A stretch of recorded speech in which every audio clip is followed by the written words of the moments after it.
తెలంగాణ రాజకీయాలు ఒక్కసారి చూస్తే అది ఫ్రస్ట్రేషన్ అని అనుకోవాలేమో. తెలంగాణలో ఫ్రస్ట్రేటెడ్ రాజకీయాలు తెలంగాణను ఊపేస్తున్నాయి, కుదిపేస్తున్నాయి. వ్యక్తులు, వివిధ రాజకీయ పార్టీల ప్రధాన పార్టీల రాజకీయ నాయకులు తమ హోదాను, పరిస్థితిని, తమకున్న స్థితిగతుల్ని మర్చిపోయి వాడుతున్న భాష కానీ, లేకపోతే చేస్తున్న విమర్శలు కానీ, ఆరోపణలు కానీ చేయాలి. రాజకీయ పార్టీ నాకు విమర్శలు, ఆరోపణలు చేయకుండా ఎలా ఉంటాయి, ప్రభుత్వాలను నిలదీయకుండా ఎలా ఉంటాయి, నిలదీయాలి. అలాగే అధికార పార్టీ అయినా ప్రతిపక్షాలని కౌంటర్ అటాక్ చేయకుండా, ప్రతి విమర్శలు చేయకుండా ఉంటుందని అనుకోలేము. ఖచ్చితంగా ఉంటాయి. అవి ఒక పద్ధతి ప్రకారం ఒక స్థాయి దాటకుండా ఎవరి హుందాతనాన్ని వాళ్ళు నిలుపుకుంటూ ముఖ్యమంత్రి హుందాతనాన్ని నిలుపుకోవాలి, ప్రతిపక్ష నాయకుల హుందాతనాన్ని నిలుపుకోవాలి. అవేమీ లేకుండా మరి దాన్ని ఏమనాలో కూడా అర్థం కావట్లేదు. కానీ గల్లీ ఫైట్ అనాలేమో. గల్లీ ఫైట్ అయితే రోడ్డు మీద పడి కొట్టుకోవడం, కానీ ఈ రకమైన ఒకరి స్థాయిని ఒకరు తగ్గించుకోవడం, ఫలితంగా వాళ్ళ స్థాయిని వాళ్ళు తగ్గించుకోవడం, దీనివల్ల ప్రజలకి ఏమి సంకేతాలు ఇస్తున్నారో, పైగా ఈ జనరేషన్కి ప్రాతినిధులు అని చెప్పుకుంటున్న ఈ లీడర్లు ఇదే జనరేషన్కి, లేకపోతే నెక్స్ట్ వస్తున్న వాళ్ళని ఫాలో అవుతున్న జనరేషన్కి రాజకీయాలంటే ఎలా ఉంటాయని సంకేతాలు ఇస్తున్నారో, అది తెలంగాణ రాజకీయాలని ఫ్రస్ట్రేషన్ కుదిపేస్తోంది అనేది చర్చ. లేకపోతే ఇలాంటి భాష రాదు. నేను నేరుగా చెప్పాలి అని అంటే రేవంత్ రెడ్డి గారు వాడుతున్న భాష కానీ, లేకపోతే కేటీఆర్ గారు వాడుతున్న భాష, ప్రధానంగా బీఆర్ఎస్ వైపు నుంచి హరీష్ రావు గారు కూడా అప్పుడప్పుడు వాడుతున్నారు, కానీ కేటీఆర్ గారు నిత్యం వాడుతున్నారు. తర్వాత బీజేపీ నుంచి ఒకరిద్దరు నాయకులు. ఇది చూస్తూ ఉంటే ఏమి సంకేతాలు ఇస్తున్నారు? అసలు విమర్శించదలుచుకున్నారా, తిట్టుకోదలుచుకున్నారా వ్యక్తులుగా? కేటీఆర్ గారు BRS party working president and మాజీ మంత్రి, మళ్ళీ బీఆర్ఎస్కి మళ్ళీ అధికారంలోకి వస్తే కాబోయే ముఖ్యమంత్రి కూడా ఆయనే. ఒకరోజు కాకపోతే ఒకరోజు ఆయనే కదా పార్టీలో. ఇది అందుకే కదా కవిత గారు తిరుగుబాటు ప్రకటించింది. సో అది ఒక పాయింట్. ఆ స్థాయి ఆయనది. రేవంత్ రెడ్డి గారు ఎలాగూ ప్రజెంట్ ముఖ్యమంత్రి, ఆ స్థాయి ఆయనది. ఇక బీజేపీలో కేంద్ర మంత్రులు ఉన్నారు, ఎంపీలు ఉన్నారు, వాళ్ళ స్థాయి అవి. వీళ్ళు విమర్శించుకోవాలి, ప్రశ్నించాల్సిందే, నో డౌట్. తప్పు చేస్తే వదిలిపెట్టమని ఎవరు అనరు, వదలొద్దు. అసెంబ్లీలో అయినా బయట అయినా ఏం ప్రభుత్వం ఇది, ప్రభుత్వం ఇట్లాగైనా చేసేది అని చెప్పి గట్టిగా వాయిస్ ఎంత రేజ్ చేయాలంటే అంత రేజ్ చేయాలి. కానీ వ్యక్తులుగా తిట్టుకోవడం అనేది ఏమి సంకేతాలు ఇస్తున్నారో అంటే, మాకు పాఠాలు చెప్తారా అంటే అనొచ్చు. ఎందుకంటే అవతల ఉన్న వాళ్ళకి ఇవి పాఠాల్లాగా కనిపిస్తాయి. కానీ ప్రజలు వీటిని అసహించుకుంటున్నారు అని ఎప్పుడు గమనిస్తారో, అది ముఖ్యమంత్రి గారైనా, ప్రతిపక్ష పార్టీల నాయకులైనా, అధికార పార్టీ నాయకులైనా, ఎవరైనా ఎప్పుడు దీన్ని గమనిస్తారో నాకైతే అర్థం కావట్లా. కనీసం ఆంధ్రప్రదేశ్ లాగా కాకుండా తెలంగాణలోనైనా మన తెలంగాణ కల్చర్కి వీటికి తగ్గట్టుగా కాస్త హుందాగా ఉంటే గౌరవంగా ఉంటుంది అని అనుకుంటే ఆంధ్రప్రదేశ్ని మించిపోతున్న పరిస్థితి కనపడుతూ ఉంది, విచ్ ఈస్ అన్ఫార్చునేట్, బాధాకరం. అయితే దాని మీద మనతో చర్చలో పాల్గొంటున్నారు కాంగ్రెస్ పార్టీ సీనియర్ నాయకులు, ప్రభుత్వ విప్, ఎమ్మెల్యే ఆది శ్రీనివాస్ గారు, అలాగే బీఆర్ఎస్ పార్టీ సీనియర్ నాయకులు, కార్పొరేషన్ మాజీ చైర్మన్ రావుల శ్రీధర్ రెడ్డి గారు కూడా మనతో చర్చలో ఉన్నారు.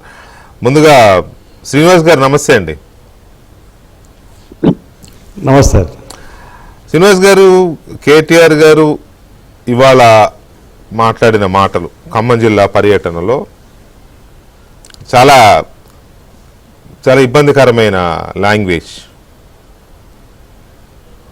కానీ అది వన్ సైడా అంటే కాదు, మీ సైడ్ నుంచి కూడా ఉండబట్టి దానికి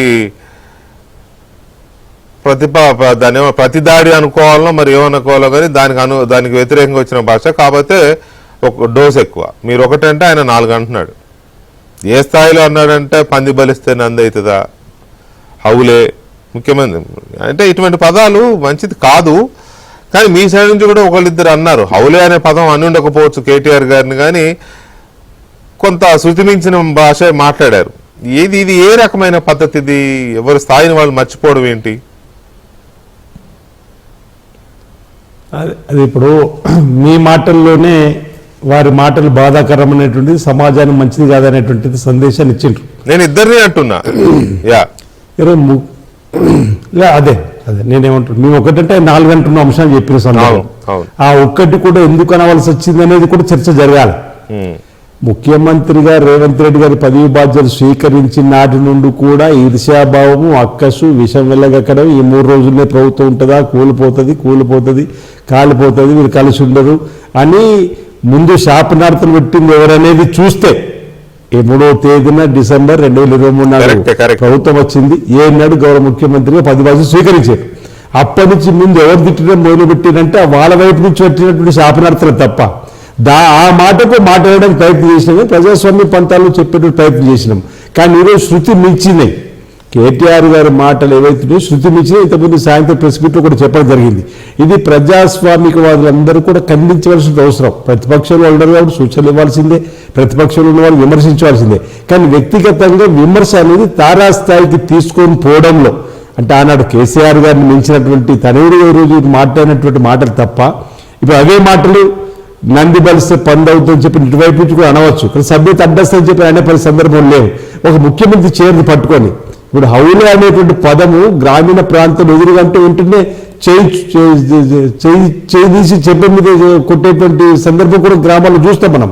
అంటే ఒక ముఖ్యమంత్రి చేరంటే కూడా గౌరవం లేకుండా. అంతకుముందు వాళ్ళు అన్నారు, వాళ్ళ సీఎం గారికి సంబంధించి మాట్లాడబోతే సరే మేమంటే గౌరవం లేదు కావచ్చు, కానీ ముఖ్యమంత్రి చేరంటే గౌరవం ఉండాలి కదా అని చెప్పండి అన్నటువంటి వాళ్ళే ఏ ప్రశ్నేషన్లో మాట్లాడుతున్నటువంటి అంశం.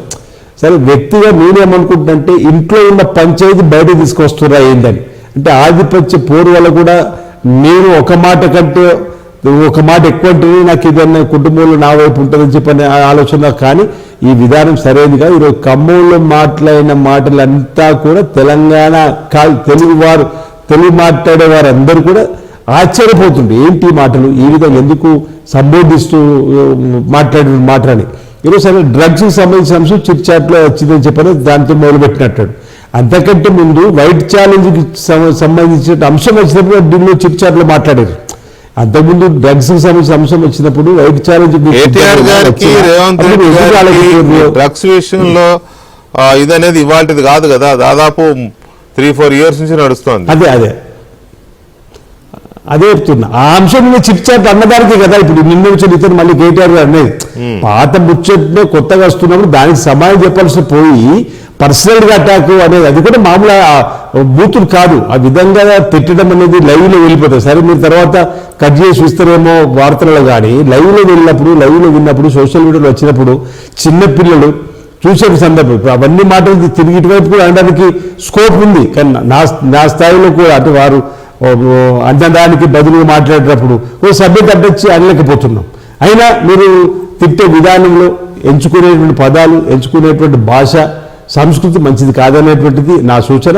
సరే మీరు ఒకటంటే మీరు 4 ఒకటి కూడా మా ముఖ్యమంత్రి ఈ మధ్య అంటున్నారు, నేను ముఖ్యమంత్రి స్థానంలో ఉన్న వీళ్ళంతగా తక్కువ మాట్లాడే ప్రయత్నం చేస్తున్నాను. ఇంతకుముందు మీరు అన్నారు అంటే నేను 10 సంవత్సరాలు ఉంటే చెప్పారు కాన్ఫిడెంట్గా వారు మాట్లాడుతున్న మాటలు తప్ప ఎక్కడ కూడా వారిని పల్లెత్తు మాట కూడా విమర్శిస్తున్నారు.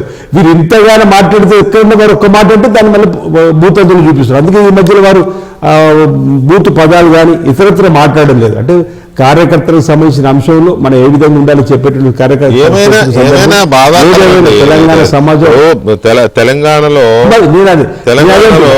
బాధాకరం. నేను కూడా అన్న అని మాట్లాడుకునే కల్చర్ కాస్త ఇక ఈ రకంగా స్థాయిలోనే ఇప్పుడు మామూలుగానే అన్న అని మాట్లాడుకునే కల్చర్ కాస్త ఒక స్థాయిలో ముఖ్యమంత్రులు లేదా ముఖ్యమంత్రి అవ్వాల్సిన వాళ్ళు అయిన వాళ్ళు ఈ రకంగా అరే ఊరే హౌలే చాలా ఎంబరాసింగ్ గా భరించలేని కంపు కొట్టే విధంగా ఉందండి తెలంగాణ రాజకీయ పరిస్థితి. ఇది ఏమాత్రం ఒక రకంగా ఏపీని మించిపోతున్నారనేదే ఉన్నది. ఒక్క నిమిషం శ్రీనివాస్ గారు. శ్రీధర్ రెడ్డి గారు నమస్తే, మ్యూట్ లో ఉందండి. యా శ్రీధర్ రెడ్డి గారు, ఇది కొంచెం అంటే నేను కావాలనే ఇవాళ నేను అది ప్లే చేయలేకపోతున్నా. మళ్ళీ చేయడం నాకు ఇష్టం లేదు.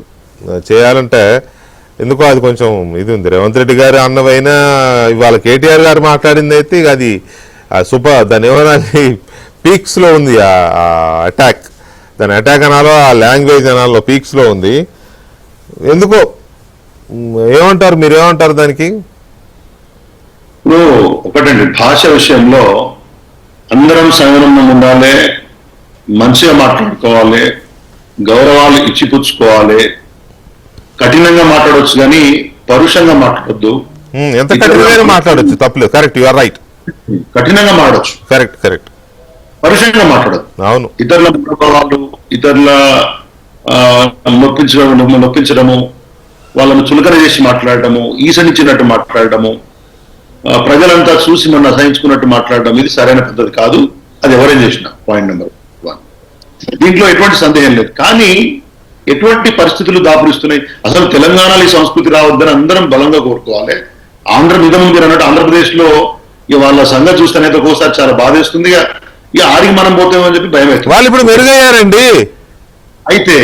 అయితే నేను పరిస్థితితో పోల్చుకుంటే అది చాలా మెరుగు అనిపిస్తుంది ఒక్కోసారి. నేను ఇప్పుడు ముఖ్యమంత్రి గారి యొక్క నిన్న ఢిల్లీలో చిట్చాట్లో మాడారని చెప్పేసి పేపర్లలో వచ్చినాయి. కేదార్తో కలిసి దుబాయ్లో డ్రగ్స్ తీసుకున్న కేటీఆర్, ఆ తర్వాత ఏ టెస్ట్ కైనా రెడీ అని కేటీఆర్ ఎందుకు చీకట్లో కలిశారు, తర్వాత గంజాయి బ్యాచ్, ఈ రకంగా చాలా విషయాలు చాలా ఇప్పుడు చెప్పే అనవసరంగా మరోసారి నానోటితో ఎందుకంటాం కానీ ఎందుకు కావాలంటే ప్లే చేస్తా, వద్దనే చేయాలా నేను. ఇవాళ కూడా మహబూబ్ నగర్ లో ఇంతకుముందే నేను ముఖ్యమంత్రి గారి ప్రసంగం చూశాను. కేసీఆర్ కుటుంబము మరి ఎవరో ఆయన అక్కడ కొద్దిగా నాకు లాగ్ వచ్చింది, పెట్రోల్ పోసుకొని తగలబడి చచ్చిపోయినా కానీ ఆత్మహత్య చేసుకున్నా నేను చేస్తానంటాము, లేకపోతే ఆత్మహత్య చేసుకున్నా చేస్తానంటాము. ఏదేందో కేసీఆర్ గారి గురించి కూడా గతంలో ఒకసారి అట్లా మాట్లాడటము, భువనగిరిలో అనుకుంటాను మూసీ పర్యటన పోయినప్పుడు ఆ రోజు కేసీఆర్ గారి మీద కూడా చాలా అధ్వానమైనటువంటి యొక్క స్టేట్మెంట్స్ పాస్ చేశారు ముఖ్యమంత్రి గారు. నేనేమంటున్నానంటే ఇది మీరు ఎందుకు రెచ్చగొడతా ఉన్నారు? ప్రతిపక్షంగా మా బాధ్యత మిమ్మల్ని ప్రశ్నించటం. ప్రతిపక్షం ప్రశ్నిస్తే, విమర్శిస్తే, ఏ స్థాయి విమర్శలు మీ మీద వచ్చినా కానీ వీలైనంత సంయమనంతో, వీలైనంత కంట్రోల్ తోటి బాధ్యతాయుతంగా సమాధానం చెప్పాల్సినటువంటి యొక్క స్థానంలో మీరు ఉండి అత్యున్నతమైన ముఖ్యమంత్రి స్థానాన్ని తెలంగాణ ప్రజలు మీకు ఇస్తే, మీరు ప్రతిపక్ష స్థానం నుంచి అధికార స్థానానికి వస్తే కూడా అదే భాష. ఇప్పుడు డ్రగ్స్ తీసుకున్నాడు కేటీఆర్, డ్రగ్స్ కి టెస్ట్ కు రా, అప్పుడెప్పుడో ప్రతిపక్షంలో అన్నావు, డ్రగ్స్ తీసుకున్నాడు కేటీఆర్ అని ఒక మాట మాట్లాడితే, ఒక వ్యక్తి గురించి డ్రగ్స్ తీసుకోవడం అత్యంత కఠినమైనటువంటి వ్యవహారం, సమాజంలో నిషేధించబడ్డటువంటి వ్యవహారం, నేరపూరిత వ్యవహారం.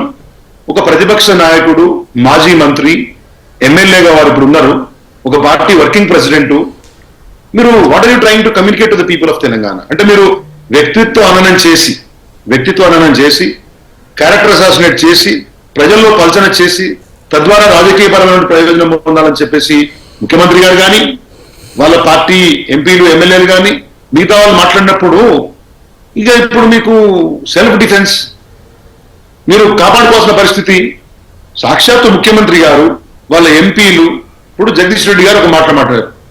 జగదీష్ రెడ్డి గారు మాట్లాడితే ఆ 3 ఫీట్ల ఆయనే ఏంటండి నాకు అర్థం కాదు. ఈ was a farmer minister for 10 years, ఇప్పుడు శాసనసభ్యుడు మళ్ళీ కూడా ఏంటి?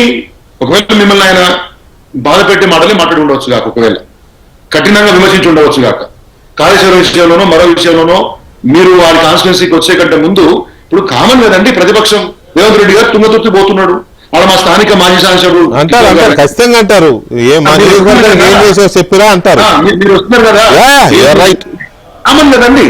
దాన్ని బట్టి 3 ఫీట్ల ఆయన ఏంటండి భాష? మరి మీరు 3 ఫీట్ల ఆయన అంటే మరి మేము స్పందించకుండా మేమేమన్నా ఉత్తగానే మంచినీళ్ళు దాకా వస్తున్నామా? కోపాలు రోషాలు రావా? మాట్లాడరా? కాబట్టి ఎక్కడో దగ్గర ఈ ఆవేశాలు నియంత్రించుకునే పిల్లలో ఎంత బాధ పెడతారండి భాషని, మీరు బాధ పెడతారు. మీరు అన్ఫార్చునేట్ శ్రీనివాస్ గారు, నేను మీకు కూడా చెప్తా ఉన్నా, you being a government whip, మీరు చాలా సౌమ్యంగా మాట్లాడతారు, నాకు ఆ విషయం తెలుసు. ఎందుకు పార్టీలో అంతర్గత చర్చ లేకపోతే ముఖ్యమంత్రి గారి స్థానం నుంచి ఈ భాష రాకపోతే ఓవరాల్ కంట్రోల్ అయిపోతుంది కదా వ్యవస్థ అంతా కూడా. అంటే అది గ్యారంటీ ఏముంది? ఇప్పుడు కాదు, ఒక మాట చెప్తాను నేను. మీరు ఇందాక ఒక మాట అన్నారు, వెంకటకృష్ణ గారు అన్నారు, సంయమనం మంచినీళ్ళ సంయమనం అన్న. పాటించాల్సిన బాధ్యత. తీసుకుంటున్నా. ఇప్పుడు సంయమనం పాటించాలి అన్నారు శ్రీనివాస్ గారు, నిజమే. అధికారంలో ఉన్న పార్టీ మీద ఎక్కువ రెస్పాన్సిబిలిటీ ఉంటుంది. ప్రతిపక్షాలు ఒక్క మాట శ్రీధర్ రెడ్డి గారు, నేను కట్ చేయట్లేదు, ఒక్క నిమిషం. ఇప్పుడు డెఫినెట్ గా ఆయన అన్నది నిజమే. ఇప్పుడు ముఖ్యమంత్రి గారు వాళ్ళ కాన్స్టిట్యున్సీలో పర్యటనకి వెళ్తున్నారు అనుకోండి, అక్కడ ఉన్న ఎమ్మెల్యేనో మాజీ ఎమ్మెల్యేనో ప్రతిపక్ష నాయకుడో మాజీ మంత్రి ఎవరో ఒకళ్ళు, నువ్వు మా నియోజకవర్గానికి వస్తున్నావు కదా, మా జిల్లాకి ఏం చేసినావు, మా నియోజకవర్గానికి ఏం చేసినావు చెప్పి రావా అంటాడు. వయా అని కూడా అనకూడదు. తెలంగాణలో వయా అంటే బీపీ నసాలానికి ఎక్కుతుంది, మామూలుగా ఎక్కదు కదా. వయా అనకూడదు. చెప్పిరా అనడంలో తప్పలేదు. దానికి కౌంటర్గా ముఖ్యమంత్రి గారు స్పందించకపోయినా అక్కడున్న మీ లోకల్ ఎమ్మెల్యేనో మీ జిల్లా మంత్రి ఎవరో మాట్లాడొచ్చు. అదే అంతవరకు ఓకే. సంయమనం, అలాగని సంయమనం అధికార పార్టీ సంయమనం పాటిస్తుంది కదా అని చెప్పి ఏది పడుతుంది మేము మాట్లాడతామని ప్రతిపక్షాలు అనుకోవడం కూడా తప్పే. ఇది ఎందుకు మిస్ అవుతుంది శ్రీనివాస్ గారు? ఇది ఈ రెస్పాన్సిబిలిటీ చిన్ననే మాట్లాడియండి. ఒకటే విషయం, నిన్న 2 రోజుల క్రితము మల్కాజ్గిరి నియోజకవర్గంలో అల్వాల్లో చెక్కుల పంపిణీ జరుగుతుందండి. అక్కడ ఉన్నటువంటి గుళ్ళకి బోనాలకు సంబంధించింది మరొకటి. మా స్థానిక శాసనసభ్యుడు మరి రాజశేఖర రెడ్డి గారు, కార్పొరేటర్లు ఆల్వాల్ కూడా మా శాంతి గారు, ఇంకొక సోదరి ఉంది పక్కన కార్పొరేటర్ గారు, వారు ఉండి చేస్తే చాలా చోట్ల జరుగుతున్నాయి లేండి. అది ఈ పాయింట్ చెప్పని వాళ్ళను దయచేసి అడిగి బీర్లయ్య గారు విప్ గారు వచ్చారు. ఆయన ఏదో కొద్దిగా వాళ్ళని చక్కదించే ప్రయత్నం చేస్తే కూడా ఆయన పెద్ద గొడవ చేసి మైనంపల్లి హనుమంతరావు గారి మనుషులు కొట్లాటలు చేసి ఆ తర్వాత తిట్టి మల్కాజ్గిరి చౌరస్తాలో మెదక్ శాసనసభ్యుడు ఒక బొలెరోనో అదేదో కార్లు మీద కూర్చొని తార్ కారు మీద కూర్చొని, అంటే కాదు శ్రీధర్ రెడ్డి గారు ఇక్కడ దయచేసి చెప్పండి, అర్థమైంది కానీ మీరు చెప్పేది జనానికి తెలుసు. నిన్న ఇవాళ టీవీలలో మోగుతూనే ఉంది అది. కానీ ఇవాళ కేటీఆర్ గారు కూడా వెళ్తారు అక్కడికి అన్నారు. నోనో ఇవాళ సాయంత్రం కేటీఆర్ గారు కూడా అక్కడికి వెళ్తారని కూడా అన్నారు. ఇందాక వెళ్ళారో లేదో మరి, వర్షం ఉంది కాబట్టి వెళ్ళారు, పరామర్శించారు. నేనేమంటున్నా ఒకటే మాట చెప్పనియండి, మెదక్ శాసనసభ్యుడు మంది మార్బలాన్ని వేసుకొని కార్లు వేసుకొని వచ్చి ఆయన ఒక్కడు కార్ల మీద కూర్చుంటే ఇట్లా కూర్చుంటే మొత్తం జనం ఉంటే సిఐ ఇక్కడ రావా, సిఐని పిలిపివా, సిఐ గారు నేనేమండి what are we trying to communicate అండి, ఏం ఉదాహరణ ఇస్తున్నాము.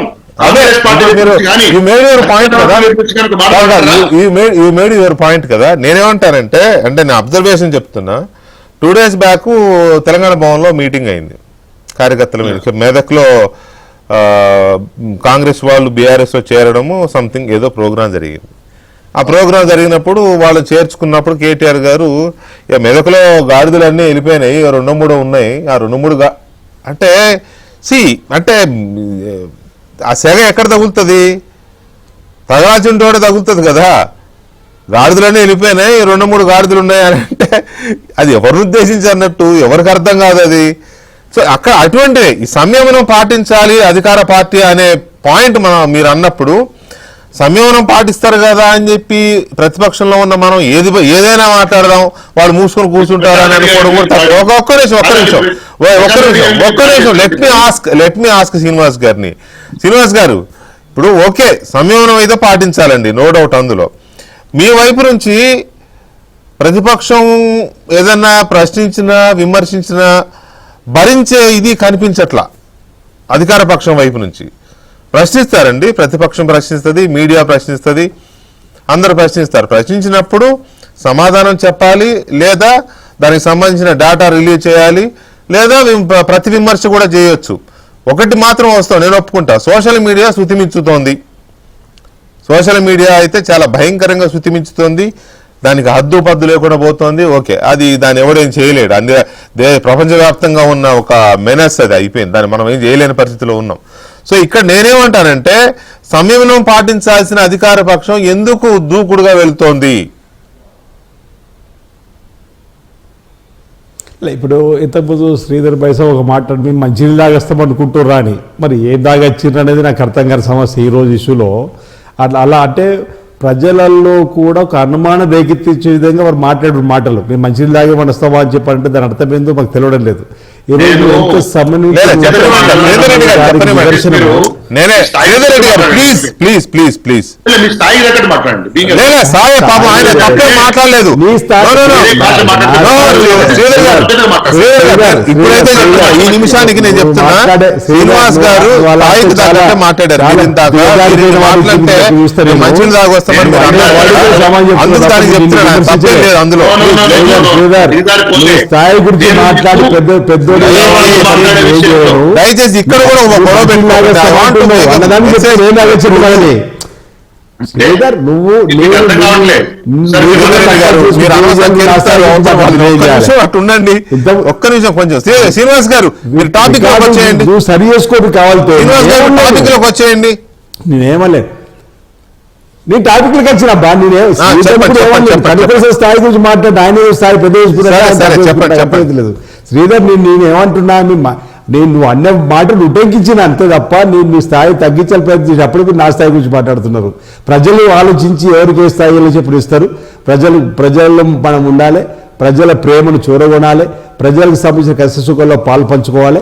ఈరోజు 10 సంవత్సరాల పరిపాలనలో ముఖ్యమంత్రి కేసీఆర్ గారు అఫీషియల్ ప్రెస్ మీట్లో వారు తిట్టిన తిట్లన్నీ కూడా ఒక రికార్డు రూపంలో పంపించే ఏర్పాటు చేయడానికి కోసం ప్రయత్నం చేస్తాం. మేము అలాంటి తిట్లు అధికారిక ప్రెస్ మీట్లు ఎక్కడ కూడా ఎవరిని కూడా తిట్టడం లేదు. మేము ఈరోజు ముఖ్యమంత్రి రేవంత్ రెడ్డి గారు మీరు చూడండి అధికారంలోకి వచ్చిన కాడి నుంచి ఎంత సమన్వయంతో పోతున్నారో. మొన్న కృష్ణా గోదావరికి సంబంధించిన 2 అంశాలు అప్పుడు కూడా వీళ్ళు చికాకు పెట్టే విధంగా వీళ్ళు ఇష్టానుసారంగా బండబూతులు తిడితే కూడా ఒకటే మాట అన్నాడు, నాకు చికాకు తెప్పించే ప్రయత్నం చేయకండి, మీ మాట్లాడితే అంతకంటే ఎక్కువ మాట్లాడగలుగుతాం, అంతకంటే ఎక్కువ తగు చర్యలు తీసుకోగలుగుతామనే వర్డ్ అన్నాడు తప్ప ఎప్పుడు కూడా ఎంత ఓపుతుంటారంటే గతంలో రాజశేఖర్ గారు కూడా అన్నారు నాకు కోపం అనేది నరం తగ్గిపోయిందని చెప్పిన ఆనాటి రోజుల్లో. అట్లా వీరు కూడా ముఖ్యమంత్రి హోదాలో ఉన్నా ముఖ్యమంత్రి చైర్లో ఉన్నాం కాబట్టి నేను కొన్ని అంశాలను చూడబోతున్నా. దీన్ని మీరు మా యొక్క అసమర్థతగా కూడా భావిస్తే బాగుంటుంది. తగిన రీతిలో సమయం చెప్తుంటే ప్రభుత్వ పక్షాన్ని పెద్దలు చెప్తున్నప్పుడు కూడా ఆయనే ఈ మధ్యలో కేటీఆర్ గారు పదే 10 మాసాల నుంచి మీరు చూడండి ఆయన ఈ రోజు శృతి మించినాయి. బహుశా ఈ విధంగా కూడా 3-4 సార్లు మాట్లాడిండు. బరాబర్ తిడతా అని చెప్పినటువంటి ఆలోచన చెప్పి తిట్టడం అనేది సరైనది కాదు. అక్కడ ఒక విషయం ఏంటంటే శ్రీనివాస్ గారు శ్రీనివాస్ గారు ఒక్క మాట, నిజానికి వాళ్ళ ఖమ్మంలో కేటీఆర్ గారు మాట్లాడిన తర్వాత మహబూబ్నగర్ లో ముఖ్యమంత్రి రేవంత్ రెడ్డి గారి సభ ఉంది. అక్కడ ఆయన ఈయన ఎలాంటి భాష వాడతాడో అని నేను అనుకున్నా, కానీ ఆయన కేటీఆర్ గారి గురించి ప్రస్తావన చేయాల. కేసీఆర్ గారు ఎంపీగా ఉన్నప్పుడు అది ఇది అవే మాట్లాడారు. అక్కడ భాష కూడా ఏం శృతిమించలే కొద్దిగా. అంటే ఏదో ఒక్క నిమిషం అన్న దయచేసి ప్లీజ్, మీ దగ్గరకు వస్తా కదా, కొంత శైలి మారిందా లేకపోతే ఇవాళకే కన్ఫైన్ అయిందా నాకు తెలియదు, కానీ కొంత అది తగ్గించుకుంటే మంచిది. అయితే నేనేమంటా అంటే శ్రీనివాస్ గారు మీరే చెప్పండి. నేనేమంటున్నా అంటే మీరు అధికారంలోకి వచ్చిన తర్వాత అనుకున్న రీతిలో హామీలను స్పీడ్గా నెరవేర్చలేకపోవడం కానీ, లేకపోతే నిధులు సమకూర్చుకోవడంలో అశక్తత కానీ, ప్రజల్లో వ్యతిరేకత వస్తోంది అనే ఒక భావనని జీర్ణించుకోలేక కానీ ఏమైనా ఫ్రస్ట్రేషన్ మొదలైందా? ఫ్రస్ట్రేషన్ తోటి ఇలాంటి బూత్ పదాలతో అటాక్ చేస్తున్నారా అవతల వాళ్ళని? బూత్ పదాలతో వాళ్ళు అటాక్ చేస్తారన్న. మీరే అంటారు ఈరోజు ముఖ్యమంత్రి గారి ప్రసంగం విన్నామన్నారు. మొన్న మీరు గోదావరి జిల్లాలపైన ఈ మధ్య కాలంలో చూడండి రేవంత్ రెడ్డి గారి మాటల్లో ఎక్కడ కూడా బూత్ పదాలు ఈ మధ్యలో రావడం లేదు. వారు బాగా తగ్గించుకున్నారు. వారు ఓపెన్ అంటున్నారు ముఖ్యమంత్రి హోదాలు చేరికి విలువలు కాబట్టి తగ్గి ఉంటున్నా. ఈ తగ్గి ఉండడాన్ని మీరు అలుసుగా చూసుకొని మాట్లాడితే మాత్రం నేను చూస్తూ ఊరుకోని చెప్పిన మాటను కూడా పార్లమెంట్ హోదాల భాషలు చెప్పాడు తప్ప ఎప్పుడు కూడా ఈ విధంగా తిట్టని ఆలోచించి మేము కూడా ఇప్పుడు వాళ్ళు బురదలో ఉండి ఆ బురదలు మాకు చేయాలని చెప్పంటే ఆ పద్ధతి కాదని చెప్పే ప్రయత్నం చేస్తున్నాం. ఇప్పుడు ఈరోజు హౌలేగాడు అంటే నువ్వు హౌలేగాడు అని చెప్పి అన్నీ చిమ్మినట్టుగా సభ్య తడ్డస్తా చెప్పి అంటున్నామని చెప్పి ఇంతకుముందు చెప్పిన మేము అనడం లేదు అనము. రేపు ముఖ్యమంత్రి గారు కూడా మీరు చూస్తారు. ఇంకా వారు ఈ ఎంతో ఓపికతో తెలంగాణ ప్రాంత ప్రజలు ఇచ్చినటువంటి అవకాశాన్ని ఉపయోగించుకొని ప్రజలకు దగ్గర కావాలని చెప్పండి, మళ్ళీ అధికారంలోకి తీసుకురావాలని చెప్పండి.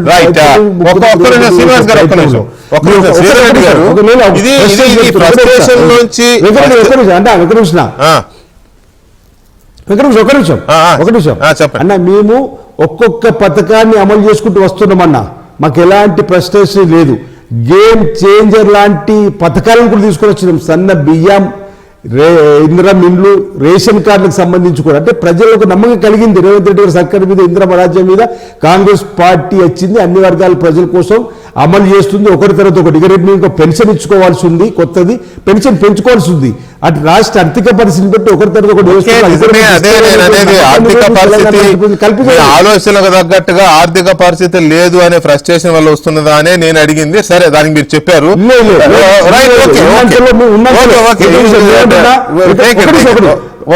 చెప్తా ఒకటి నిమిషం చెప్తాను, ఒకటి నిమిషం ప్లీజ్. ఇక్కడ నిమిషం నేను ఏం చెప్పదలుచుకున్న ఈ అంశంలో, ఈ ప్రభుత్వము లీకేజీని అరిగడుతూ ఆర్థికంగా ఎక్కడికైతే ఇబ్బంది పరంగా లీకేజీ అవుతుందో ఆడంబరాలకు పోకుండా చేయండి సార్. కడుపు కట్టుకొని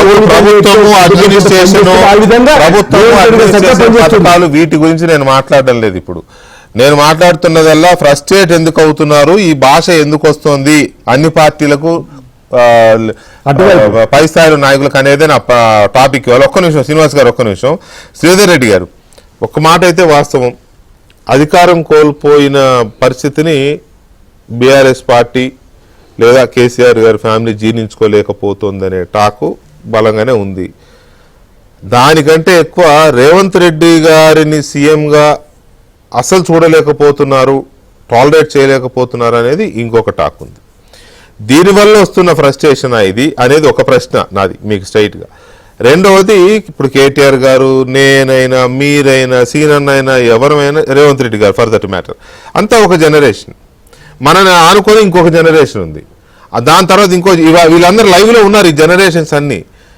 ఇప్పుడు మన జనరేషన్లో ఉన్న ఈ పొలిటీషియన్స్ ఇలాంటిది నేర్పితే వాళ్ళు రాజకీయాలంటే ఇవే అనుకునే ప్రమాదం లేదా? వెనుకోళ్ళకి ఏం చెప్పదలుచుకున్నారు? ప్లీజ్ మీరు చెప్పండి.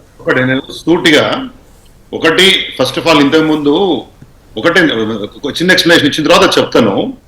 నేను నీళ్లు అంటే ఉప్పు కారం లాంటి మాట మాడకూడదు కాబట్టి నీళ్ళు దాగి మాడదామా. రెండోది, శ్రీనివాస్ గారిని కూడా మీ స్థాయి తగ్గట్టు మాట్లాడినట్టు తక్కువ అని కాదు నా ఉద్దేశం. మిమ్మల్ని మీరు ఇప్పుడు శాసనసభ్యుడు విప్పయారన్నా నా మీద డైరెక్ట్ దాడి చేయకండి. నేను మాట్లాడిన మాట మీద సబ్జెక్ట్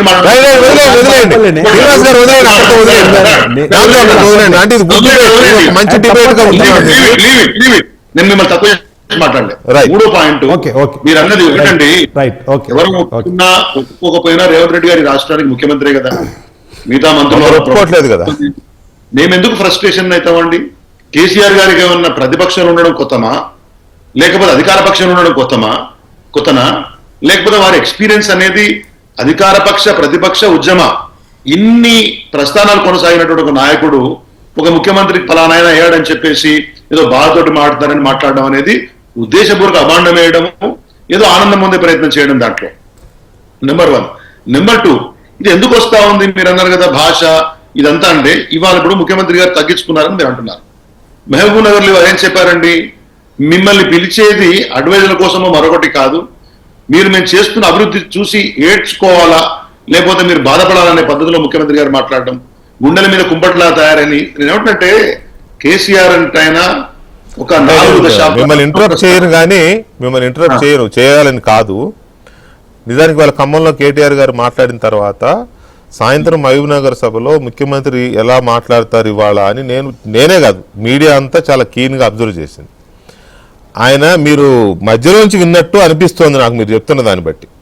ఆయన నాకు ఇప్పుడు తెలంగాణ పరిస్థితి చూస్తే నా కళ్ళల్లో నీళ్ళు వస్తున్నాయని కేసీఆర్ అంటా ఉన్నారు. ఎందుకు నీ కళ్ళల్లో నీళ్ళు వస్తున్నాయి కేసీఆర్ అంటూ ఒక్కొక్కటి చెప్పుకుంటూ ప్రతిదానికి ఇందుకేనా నీకు ఏడుపు వస్తున్నది, ఇందుకేనా నీ కళ్ళల్లో నీళ్ళు వస్తున్నాయని అట్లా కోట్ చేసుకుంటూ వచ్చారు. అయితే ఒకటి పరుష పదజాలం లేకపోయినా మీరు నాకు అన్నారే కఠినంగా అనే పదం అట్లా ఉన్నది, కానీ ఇంత ముందంత లేదు. అందుకే నేను అన్నాను తగ్గించుకుంటున్నారా. ఒకటే ఇంత ముందు ఇప్పుడు మా శ్రీనగర్ చెప్తున్నాడు గతంలో అంటే బూతులు ఇప్పుడు మాట్లాడట్లేదు తక్కువ చేశారంటే గతంలో బాగా మాట్లాడినట్టే కదా. డౌటే ఉంది అందులో, ఎవరు తక్కువ తిన్నారు?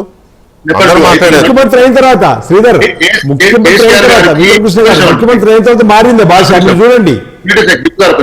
ఇప్పుడు కేసీఆర్ గారి యొక్క 4 దశాబ్దాల పైగా రాజకీయ ప్రస్థానంలో అన్ని విషయాలు చూసినాయన, అన్ని పదవులు చూసినాయన. ఓటమి ఎరగని నాయకుడు ఒకసారి తప్పితే బిగినింగ్ ఆఫ్ హిస్ కెరియర్ లో అన్ని ఎత్తుపల్లాలు చూసినటువంటి వ్యక్తి. వారి వయస్సు కన్నా గౌరవం ఇవ్వాలి, వారి స్థానానికి గౌరవం ఇవ్వాలి. మీ ఎక్స్పీరియన్స్ ఏంటి, వారి ఎక్స్పీరియన్స్ ఏంటి, ప్రజాస్రవంతిలో వారికి ఉన్నటువంటి స్థానం ఏంటి, మీ స్థానం ఏంటి. మీరు తొలిసారి ముఖ్యమంత్రి అయ్యారు, మీరు ఒకసారి 2 సార్లు ఎమ్మెల్యే ఉన్నారు, ఎమ్మెల్సీ అయ్యారు, కాదనట్లేదు. మీ ట్రాక్ రికార్డ్ మీకు ఉంది. బట్ స్టిల్ మీరు ఎంత మాట్లాడినా ఏం చెప్పినా గానీ మీరు కేసీఆర్ గారి ముందు, వారి అనుభవం ముందు కొద్దిగా చిన్నగానే కనిపిస్తారు తప్పితే పెద్దగా కనబడనే విషయాన్ని ముఖ్యమంత్రి గారు గమనించాలి. అవునండి, అది అందులో డౌటే లేదు. మా వైపు నుంచి మాట్లాడిన ఒక నిమిషం సార్, మా వైపు నుంచి వచ్చేటటువంటి ఒక వాదనలో లేకపోతే భూషణలో ఏముంటే ఆయా స్థాయిలో మీరు స్పందించండి, స్పందిస్తున్నారు. నేను ఇంతకుముందు చామల కిరణ్ రెడ్డి మాట్లాడింది చూసినాను. ఆయన హెలికాప్టర్లో పోయేటప్పుడు మధ్యలో 3 ఫీట్ల ఆయన దగ్గర ఆగే ఉన్న 2 వేసుకొని పోయిండేమో. సరే, నేనేమంటున్నానంటే ఎవరు ఎక్కడ ఆగట్లేదు, కానీ నేనేమంటున్నానంటే కేసీఆర్ అనేటటువంటి నాయకునికి ఈ రాష్ట్ర చరిత్రలో తెలంగాణ ఏర్పాట్లతో కాదు, ఉమ్మడి ఆంధ్రప్రదేశ్ నుంచి నేటి వరకు ఒక ఉత్కృష్టమైనటువంటి స్థానం ఉన్నది, వారికి ఒక వ్యవహారం ఉన్నది.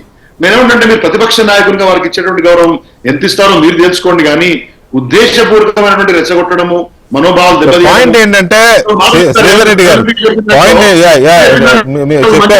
ఇక్కడ పాయింట్ మంచి మాట చెప్పుకోండి. కేసీఆర్ గారి గురించి చెప్పడానికి ఎక్కువ టైం ఇచ్చేసారు. కేసీఆర్ గారి గురించి మనం కొత్తగా చెప్పుకోవాల్సింది ఏం లేదండి. కేసీఆర్ గారు టవరింగ్ పర్సనాలిటీ, నో డౌట్. ఒక రకంగా మరి లాంగ్వేజ్ కి డిక్షనరీ రాసింది కూడా ఆయన, మరి అది కూడా భరించాల్సిందే. సరేలే, ఇక ఏదో చెప్తా ఉద్యమ నేపథ్యంలో ఒకళ్ళు అవుతారా?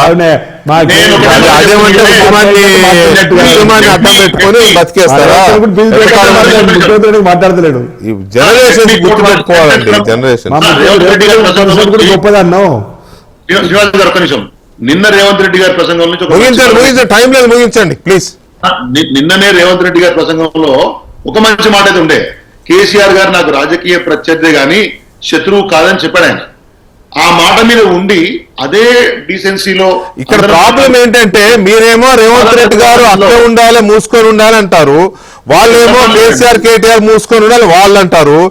ఎవరు మూసుకొని ఉండరు, అందరూ ఓపెన్ అయిపోయి దరిద్రంగా మాట్లాడుకుంటే ఆరోపణలు చేసి మీరు వ్యక్తిత్వం. నేను అదే అంటున్నానండి, ఎవరికి వాళ్ళు కొంతకాలం కొంత రెస్ట్రైన్. ఇప్పుడు సపోజ్ కేటీఆర్ గారు ఒక మాట అన్నాడు అనుకోండి, రేవంత్ రెడ్డి గారు కానీ వాళ్ళ మంత్రులు కానీ ఒక వారం 10 రోజులు దానికి ఆ రేంజ్ లో రియాక్ట్ అవ్వకుండా మంచి మాటలతో రియాక్ట్ అయితే అప్పుడు కేటీఆర్ గారు వాళ్ళు తగ్గారని తగ్గుతారు.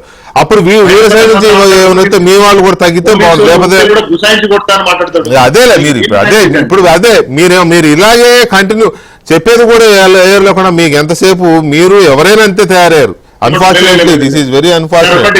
కానీ ప్రజలు గమనిస్తున్నారనే విషయాన్ని గుర్తుపెట్టుకోవాలి. కాంగ్రెస్ పార్టీ అయినా బీఆర్ఎస్ అయినా. నేను చెప్పిన ఓపెనింగ్ రిమార్క్స్ అవి కదా, భాష, యాక్షన్స్ రైట్. ముగిద్దాం ఇంకా. Must be good. జనాల దృష్టిలో పల్సన కాకుండా అందరం ఉండాలనే భాష చెప్పాను నేను. కానీ పల్సన కావాలి పార్టీ నుంచి బాధ్యత ఎక్స్పెక్ట్ చేస్తాము.